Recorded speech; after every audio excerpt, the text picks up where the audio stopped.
Welcome to a special mini episode of Digging for Kryptonite, a Superman fan journey. I'm your host, Anthony Desiato, and joining me this episode to explore the mystery of the 1988 Ruby Spears Superman cartoon is returning guest, Rich Roney. Hello, everybody. Thanks for having me back. Just as with the Superman 2000 pitch, we did an episode on that a little while back on Digging for Kryptonite, and that episode was born out of you sending me a link to the full pitch and me saying, oh, we have to do an episode on that. Similarly here, we're doing this little episode because a little while back you sent me a link to an article on the Sci-Fi website that counted down the top Superman television adaptations. And this was in advance of the premiere of the new Superman and Lois show. And I appreciated you sending me the link. And, I read the article and I was going through. I didn't agree with their rankings, but that's neither here nor there. But as I was going through, of course, I recognized all of the entries until I got to, I don't know if it was number 4. I forget where it fell on the list. No, it's probably lower than that. But yeah, this 1988 Ruby Spears cartoon. And I stopped dead in my tracks. And I was like, what is this? What was your reaction when you saw that on the list? Exactly the same. I mean, I forget how I found that. And I think I sent it to you like at 12:30 in the morning or something like that. But I had the exact reaction you did. All the ones on the list, I think there were like 15. And I recognized all of them. And then I saw that thing from 1988, and it was like I drove a car going 60 miles an hour over a speed bump. I didn't even know that one existed. So I was very intrigued. I was tremendous. Of the whole list, that was the only one. And then I was stunned when you said you had the same reaction. And that's the thing, and I have a suspicion that people listening to this might be similarly surprised to learn of this cartoon. There might be others who are like, what's the matter with you guys? Of course, the 1988 Ruby Spears cartoon. I don't know, for people listening or watching, I don't know where you fall on that spectrum. But, for me, I had no idea that the show existed. And, as I've said, I said this in the first episode of this podcast, and I'll continue to say it, I don't consider myself, I'm not an expert, and it's not that I know everything about Superman, but I was surprised that I didn't know this existed. Like, obviously, I haven't seen every episode of every Superman adaptation. I haven't read every Superman comic, but I at least thought I knew that they existed and what they were. So to come across this cartoon that I had never heard of before was very surprising, but that's why this podcast is called Digging for Kryptonite, a Superman fan journey. Like, this is a journey that I'm going on and I'm learning, and this was very educational. And well, here's my quick reaction, and I want you to use your words, let you unbundle it and unpack it. But so just like yourself, I was stunned. I Googled it to learn a little bit more about it. And I think it only ran for like 13 or 14 episodes. It was just one finite season. But there was a wealth of fascinating stuff I learned about it. Like you said, they combined so many prominent elements from other series. You had the Wait, John. have you watched? Yeah, yes, I definitely. I don't mean to interrupt you, but I'm dying to know. Did you end up watching any of these? No, all I did was watch the intro. I've just had a rough week. I meant to watch one or two, like the first one I think you watched. Yeah, so I ended up watching 3 of them, and I might end up watching more. So, but you hit on, I think, why this is a lesser known entry in the Superman canon. It only ran for 13 episodes in the fall of 1988. Where were you in the fall of 1988 in your life?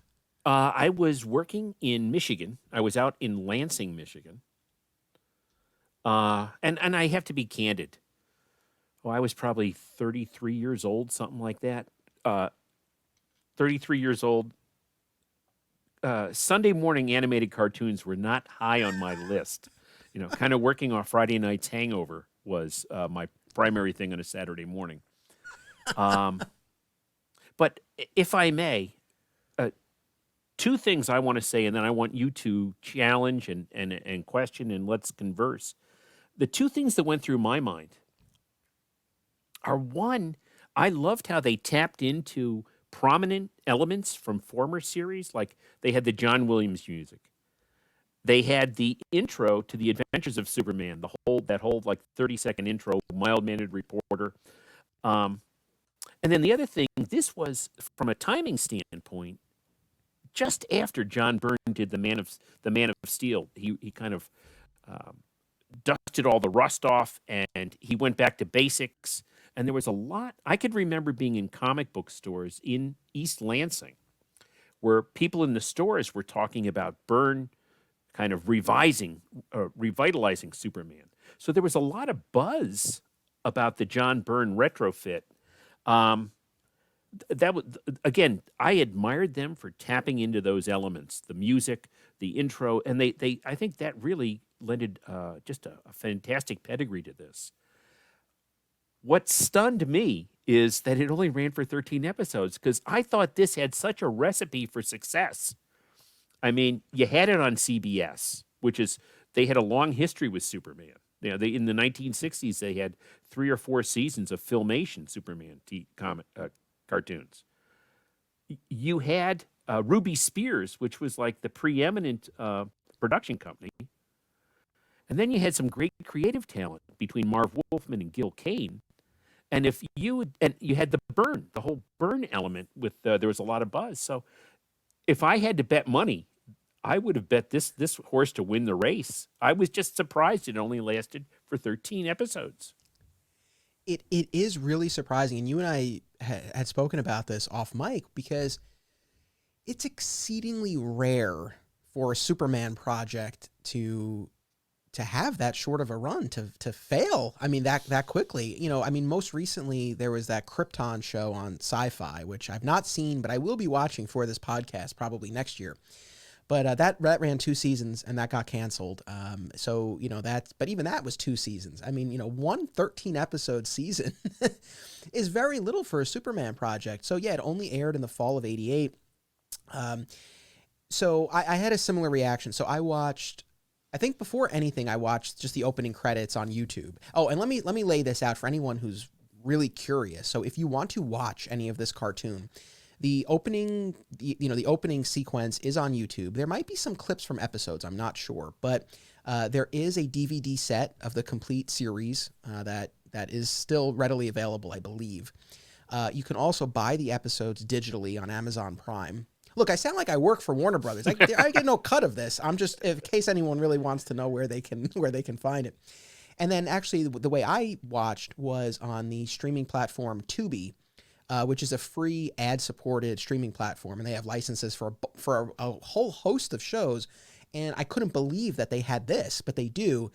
Oddly, they're missing 2 episodes, and I couldn't tell you why they're missing those 2, but they have 11 out of the 13, and I watched 3 of them. So among these various sources, like if you want to watch any, you certainly can.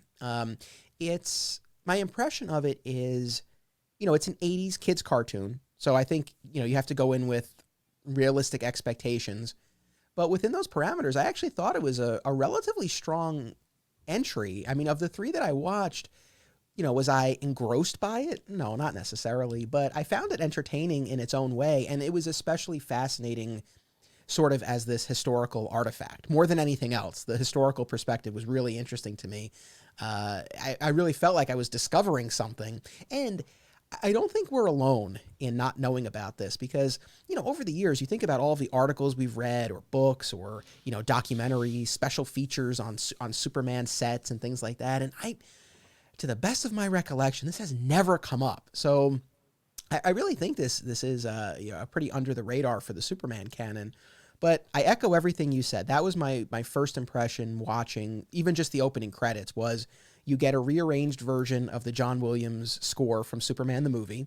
It's not 100%, but it definitely uses a lot of those elements, and it really calls to mind that Williams score. You do get the narration that they used in the George Reeves Adventures of Superman show. And like you said, this was, I believe, the first anything adaptation post Byrne's revamp. So, you got to see elements of that in the show.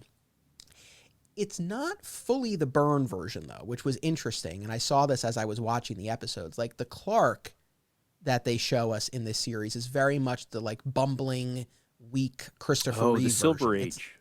Yeah. So again, it really is this amalgam.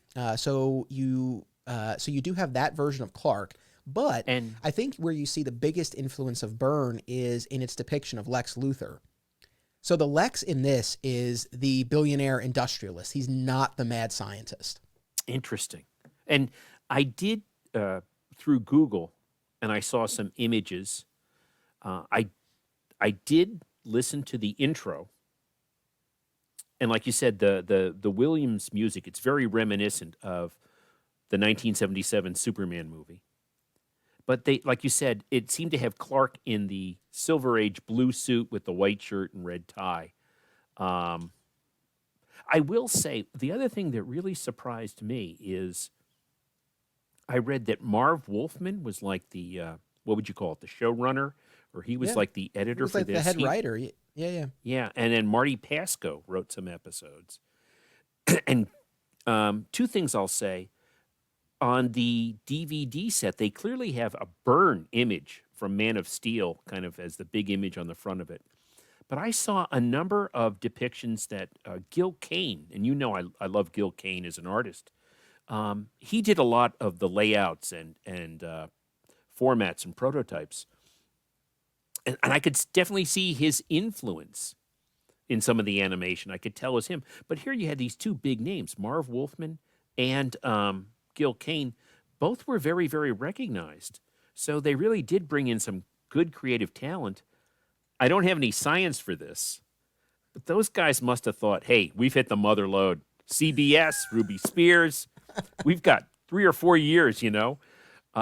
So those, I mean, to kind of vanish after 13 episodes, especially with that creative talent, is a surprise. Yeah, I mean, you're right. I mean, it really did have a strong pedigree. I mean, the fact that you had those comics creators involved. The other thing that really stood out to me, and I do give them a lot of credit because I was surprised to see this aspect, but I loved it. It's actually my favorite part of the show. I think I know what you're going to. You're going to Yeah, talk about that little the family album. Yeah, the Superman family album. So, each episode runs like 22 minutes or so, but the last 4 or 5 minutes are reserved for these flashback vignettes to Clark's early life, and they basically go in order. So, the first episode is the Kents initially bringing Clark to an orphanage, and then ultimately deciding to adopt him when he flies from the orphanage to the Kent farm. So that's another instance where they deviated from Byrne, because this Clark has his powers from infancy. From the moment he arrives on Earth, he's flying around and he's causing mischief. And again, I didn't watch all of them, but in one of the later ones, we see a little Clark with his babysitter, kind of putting her through the ringer. He's flying around the house and sneaking back into the kitchen to get cookies and stuff like that. We see him in class in a later one. So it really tracks Clark's progression. The idea of Clark with powers as a baby and as a toddler is not my preferred version of the character. I mean, I much prefer the version where his powers emerge during adolescence and it's really tied, to that development and those formative years. I think it's more interesting. But they're very cute and fun and funny little vignettes, and I think just the fact that they incorporated that was really pretty cool. I agree. I thought that was very inventive. I thought that was very creative, and it added another layer, right? So whoever came up with the idea of let's carve out these last 4 minutes and kind of show his growth from an infant to, I don't know if he ended in college or high school or what, but I do remember reading one of them was Clark taking a driver's test, getting his, having a learner's permit and then getting his driver's license. So whoever came up that, I salute them. I thought that was very inventive. Yeah, for sure. I actually did skip ahead and I watched the last one, and it's Clark making his debut as Superman. So they really track from baby, to becoming Superman. And, I really do give them credit because at least in most of the ones that I saw, except for the last one, there's no action. and this is a kid's cartoon, but they really took the time to tell these little vignettes. I really thought that was cool. And Yeah.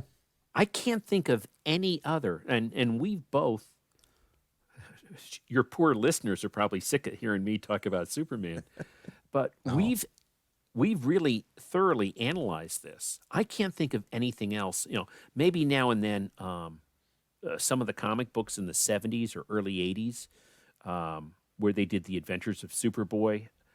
But even that, he had the same height of powers as he did when he was Superman. And I'll share this. As a child in the 60s, I read tons of DC, both Superman and Superboy. But the only thing that, even when I was like 10 or 12 years old, I never felt Superboy was at risk from Kryptonite, because here, on my desk, I had a Superman in Action Comics, right? So I figured he kind of made it. Yeah, for sure. I know I've mentioned this on another podcast, and I plan a pretty deep dive into Superboy and the various versions of Superboy for like next year at the earliest on the podcast. So it's a way out, but yeah, I do generally just kind of have an objection to the idea of Superboy, as a threshold matter. But anyway, but yeah, so the vignettes were really cool. I watched 3 of them, and the ones that I watched were 2 out of the 3 were very Lex centric. One of them, the premise, again, it was entertaining. I watched them when I was on the bicycle, and it helped me pass the 20 minutes, and it was great. One of them was Lex buys the Great Wall of China because he wants the treasure below, and ever the entrepreneurial spirit. He basically tricks Superman. He wants free labor, so he tricks Superman into digging a tunnel underground so he can get to the treasure faster. And he does this by inviting Lois and Clark and Jimmy to come do a story on the Great Wall. And while they're there, he sets off an explosion, and of course Superman has to come in and rescue them and dig through. So he uses Superman for some free quick labor. Free labor. Yeah, but my favorite part of that episode is it's a cursed dragon that awakens and has the power to turn people into stone. And so in order to, and this is not something that I would have ever thought of as a kid watching this, but as an adult, it made me laugh so hard. So Superman creates a Clark statue in order to protect his identity, right? So, cause he's with Lois and Jimmy when the explosion goes off, he changes into Superman. But he's got to account for Clark. So knowing that the dragon turns people to stone, he creates this stone statue of Clark. And then he's like, oh, look, they turned Clark to stone. I have to go off and fight the dragon. And so we proceed to follow Lois and Jimmy in like a bicycle and cart type of apparatus with the statue in the back. And Jimmy's biking with this stone statue of an adult male in the back. And this guy's huffing and puffing and sweat. And all I could think of was like, what a jerk Superman was, like forcing poor Jimmy. Jimmy thinks he's saving his friend's life by protecting the stone statue of him. And it's all fake. But it really made me laugh. Poor Jimmy really, really got put through the ringer in that episode. That's all I could think of watching that one. Yes, and Anthony, in a sad fashion, to connect it to Smallville, poor Jimmy got jerked around in Smallville as well. Well, listen, that's a whole other story. But yes, there I know there are numerous instances where Jimmy gets the short end of the stick. And then one other funny thing, this was in the first episode, I believe. Oh, and let me also say, and listeners heard us talk about Adventures of Superman at length, over multiple episodes. But it definitely has that Adventures of Superman vibe in that a lot of the episodes, at least as a starting point, feature Lois, Clark, and Jimmy investigating a story. So it really kind of taps into that, which was kind of cool. And especially having just come off of our deep dive into that show was kind of neat. Yeah. Interesting. Did Perry White or Inspector Henderson make an appearance, to the best of your knowledge? No Henderson, but Perry's there. Gruff as ever. Okay. And, more and more, because we talked about Perry when we talked about Adventures of Superman, and you know what I'm kind of realizing? I think my view of Perry is actually kind of off. I think my perception of Perry White is shaped so much by, I think, the exceptions to Perry.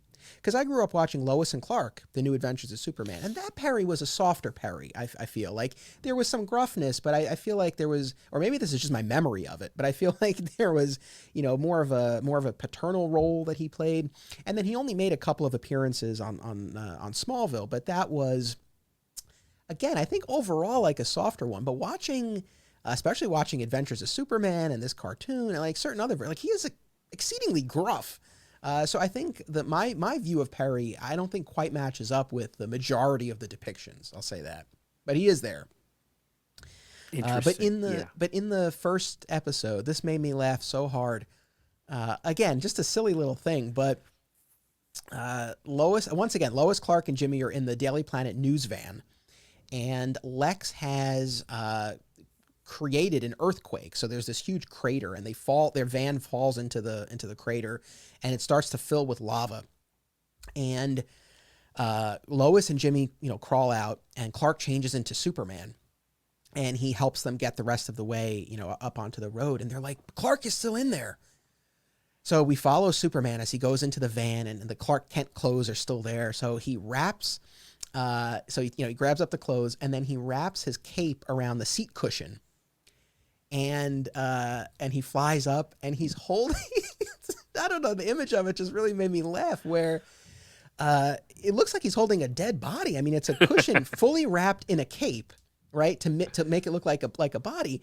And they're like, oh no, Clark. And he's like, it's okay. The van protected him from the lava, but he passed out. I have to get him home. And he flies off. It was really funny. But I know I said this before, but again, I found it entertaining. Not the most engrossing experience, but entertaining, fascinating as this historical artifact. I do think it is regrettable. It's a shame, I think, that the show didn't go longer, because I think that it was really a solid entry, and I think you use this word, a really solid list of ingredients for this show. Yeah, I really thought, in terms of, how should I say it, how organized it was. It was really well organized in terms of the talent they had behind it, and in terms of the timing. To say nothing of the fact that you had a network with a lot of experience with Superman. You had a production company that was preeminent. You had the creative talents from DC Comics with Wolfman and Gil Kane and Marty Pasco. It was such a recipe for success. I'm just surprised it didn't have more than 30. Did you, in your research, did you ever learn why it wasn't renewed? Was there anything, a disagreement or? I didn't come across anything. I mean, to be honest, I didn't do the deepest dive into this, so maybe there's something that I missed. I think it was just a matter of low ratings, but I could be wrong. And if anybody knows, I would be really curious to find out. It was this weird little relic. I also want to give shout out to you, Rich. And this is a test. Like, this is classic Rich Roney. Like, you were able to have this whole conversation, never having watched a single episode or watching anything other than the opening credits. But you did it, and that's classic Rich Roney. Well, thank you. But I'll say, and again, I'm going to reciprocate, right? Between the two of us, we have discovered new facets to this character's history. I mean, to your listeners, Anthony and I had just a phenomenal discussion of the Superman 2000 proposal, which fortunately, I think Anthony and I both weighed in. We're happy DC did not accept it, but we've uncovered a few nuggets of stuff that, to me, and listen, I've been reading comics for 55 years, stuff I never knew. So no, I've enjoyed it. I've enjoyed this immensely. Am I going to run out and get the DVD set? Being 65, I don't think I'm really the audience for it. Yeah, and look, I know I said this before. It is an 80s kids cartoon, right? And so I think you have to go in with that mindset. But again, entertaining, interesting. If you've never heard of it, if you've never seen it, I do recommend at least watch the opening credits. If nothing else, those vignettes are really interesting. Now, so again, I know what you just said, but you did watch the Superman, the Bruce Timm animated series, right? Or Oh not God, really? yes, Yeah. yes. Yeah, I have a few DVD sets of the Superman, the Bruce Timm, and then also the Justice League and the Justice League Unlimited. Yeah. I think that to me, from an animated standpoint, they are the gold standard. They're the high point. For sure. And again, those I would not. I mean, I agree. I would not put those in the same category as this 1988 cartoon. I think the Bruce Timm animated universe, is one of those things that I think works on multiple age levels, and really is an exceptionally strong entry. I'm actually really excited because very recently HBO Max added a remastered HD version of Superman the Animated Series, and I haven't watched those in a long time. I have the DVDs at my in-laws' house, so I don't even have them on me. But I'm really excited now that they're on HBO Max and that they're remastered in high definition. I think it'll be pretty cool to check them out that way. We'll cover that on the podcast down the line. Now, so again, by the time this cartoon came out, you didn't even know about it, but it was the 80s. You were a fully grown adult. You were working. But when you were younger, did you watch the like the Filmation cartoons Yes. and or Super Friends? I never watched the Super Friends. I was definitely at a different point in my life with Super Friends. I definitely remember it was on, and I think for a while they had cartoons where like Batman and Scooby Doo. Those characters were in it. But I remember in the 1960s, I think there were three years with the Superman Filmation. I think there was Superman, then there was like the Superman and Aquaman Adventure Hour. And they had certain guest stars. And I remember seeing guest stars of like the Atom or Hawkman guest starring. So when I was 10 and 11 years old, absolutely. But that had like 3 or 4 years of every Saturday morning it was on, like at the same time. So Right. and not only that, when they weren't brand new episodes, they would just rerun something you might have seen 3 months earlier. So I'm mystified that they invested so much in this. You would have thought, well, look, let's run it for 26 weeks, right, or 39 weeks, because we've already paid the rent. Why not get some, utilization out of it? I would love to know why they didn't run reruns. And two, I'd be intrigued. What was it, a financial thing? Was it a licensing issue? Was it production costs? Uh, yeah, as you said, ratings. I don't know if children are that discriminatory. Well, I just don't know. Well, I know with cartoons, like so much of it is normally driven by toy sales. So, and actually on that note, I meant to say this. So, as you know, right, the Kenner Superpowers line of action figures is near and dear to me. But after the Kenner line, they did a very similar line of DC figures that used a lot of the same models. And they looked very similar. And I had some of them as a kid, and one of them, and again, most of the figures were like almost copies of the Superpowers line, but the Lex was vastly different. The Lex in this line, and I forget offhand what it was. I don't know if it was like action something was the line. Oh, was this the purple the green suit. and purple?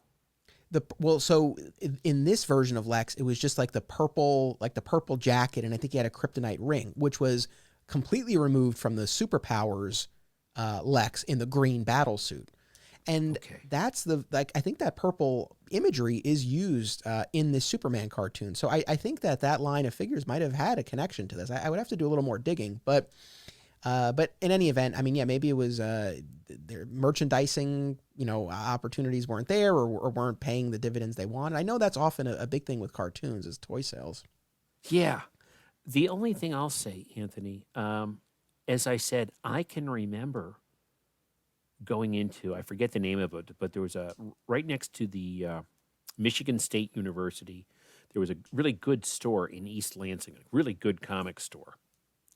And I remember talking with Sco, and I remember even going to like Royal Oak, Michigan, and some stores south of Pontiac, and there was a lot of buzz about how Byrne relaunched it.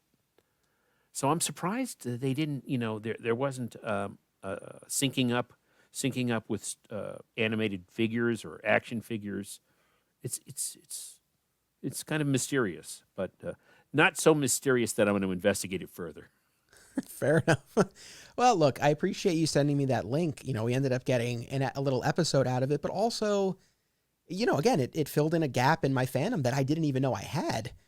So, I thank you for the link, and thank you for joining me for this little episode here. Is there anything else that you want to say before we sign off? No, I really enjoyed this. I really enjoyed it, and it just kind of fleshed out. I hope we continue to find more little nuggets of information that we can tap into. That's the thing, I guess I'm optimistic that we will, because I going into this podcast, I never would have expected, to find this cartoon. And, again, that Superman 2000 pitch by Wade and Morrison and the others, it's like, I knew it existed, but I didn't know that it was available. So, I suspect that, things will continue to pop up, these little gems here and there. So it's really interesting. Oh, and the last thing, Wonder Woman actually guest stars in 2 of the episodes of this. I haven't watched those yet, but so they do, at least to an extent, open it up to a wider DC universe. I don't know. It just feels like, there was a lot of potential here. I don't know what went on, but overall, it does feel like a missed opportunity. But yeah, the 1988 Ruby Spears Superman cartoon. There you go. Well, listen, Rich, thank you for joining me for this. Thank you to our audience for checking out this little bonus mini episode. I hope you'll keep tuning in for Digging for Kryptonite, and, of course, for my Comic Shop Book Club and my Comic Shop History as well. We'll see you next time, and until then, remember, it's about what you do. It's about action.